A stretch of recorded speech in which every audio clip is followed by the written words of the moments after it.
আসসালামু আলাইকুম ভিউয়ার্স। আপনারা কিভাবে আমের গ্রাফটিং করবেন? প্রথমত সাইনটেন নিয়ে এইভাবে আপনি চাকু দিয়ে সমান করে নেবেন আর কি। তারপর আপনি গাছে দেখেন কি সিস্টেমে গ্রাফটিং করা হয়।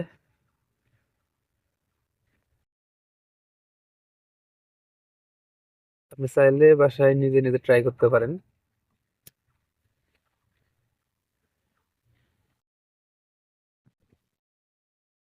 অবশ্যই ভিডিওটা ভালো লাগলে অবশ্যই শেয়ার করবেন এন্ড সাবস্ক্রাইব করবেন। এরকম নিত্য নতুন ভিডিও পেতে অবশ্যই সাবস্ক্রাইব করবেন। এখানে প্রতিদিনই ভিডিও আপলোড হয়। এভাবে টেপ দিয়ে ভালোভাবে পেঁচিয়ে দিবেন শক্ত করে, যাতে এখানে পানি না ঢুকতে পারে।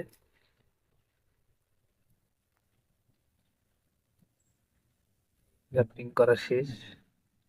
তো আপনারা চাইলে এইভাবে ট্রাই করতে পারেন বাসায়।